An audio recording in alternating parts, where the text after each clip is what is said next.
Hi, Mayor Aaron Householter. I appreciate your support the previous 4 years, 3 years as a commissioner, and of course the last year as your mayor, and I'd appreciate your support in the continued race. 4 years ago, I sat up here and I talked about being a proactive leader versus a reactive. Reactive leader is just one who sits there and waits for the documents to come across the desk on Monday and signs them and says, yeah, no, that's it.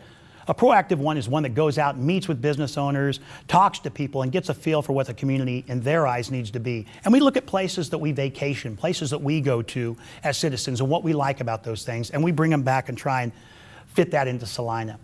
And let's talk about what we've done for Salina. Since I went into the City Commission a few years ago, we looked at wanting people to make sure investments in their own home was worthwhile for them. So we put in a minimum maintenance code that basically said, take care of your property, because if your neighbor's house doesn't look great, it has an effect on you. And that was the first thing we did.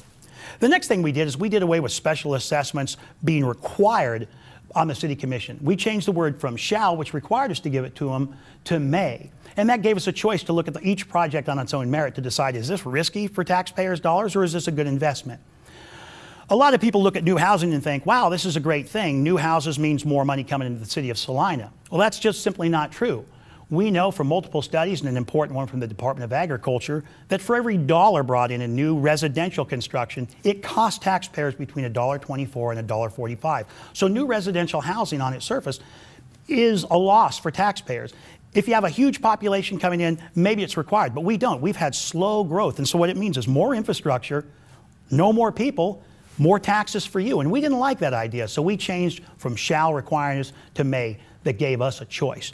And one of the side effects and a benefit that we suspected would happen, and we see is happening, is that your property taxes are starting to go down overall as we get more overall, and your selling price is going up, which is a good thing. So your liability of property taxes down, your selling price is up. That's a good thing. So when you go to sell your house, you get your maximum value, but while you stay in it, it's not beating you up on the taxes. That's not a good thing. And let's talk about the infrastructure and the roads that we discussed a little bit earlier here. When we looked at the infrastructure in the Salina, we knew that we're falling behind in street repairs. So we added another $500,000 to our street repair budget. We're still falling behind, but it was a step in the right direction. We want to make sure we take care of what we've got first before we start adding a bunch of new stuff. And another process of that was the Bicentennial Center. There was a building in the city and they're costing taxpayers $1 million just sitting there. And we thought that's not really working for us.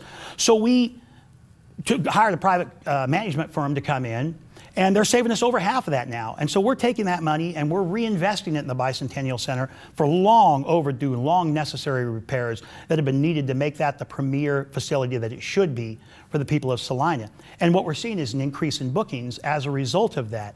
And increased bookings means more hotel stays, more people dining out, more people shopping in Salina, and that's a good thing. And let's talk about the downtown redevelopment. You've surely seen a little bit of this going on. Over $50 million in planned development downtown between a new hotel, potential for a new bowling alley, the Save-A-Lot grocery store, the Lee Hardware building, phase one, over $10 million going into that project with future phases planned. You can drive downtown and see a lot of excitement happening right now. And we're looking forward to more of that. And another process we changed was the way we did city contracts. We wanted to make sure in the process of all of these contracts, the local contractors and subcontractors were being used. So we rewrote how we did that. And so now that makes it a lot more opportunity for us to use the local people. And we like that because it keeps the dollars in Salina.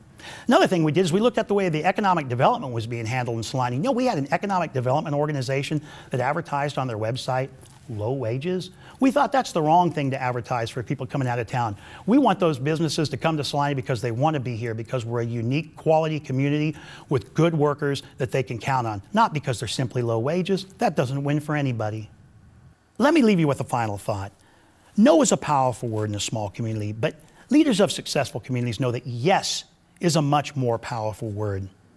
Yes, we can make Salina a better and more attractive place to work, live, and visit. I'd appreciate your continued support in this election. Thanks.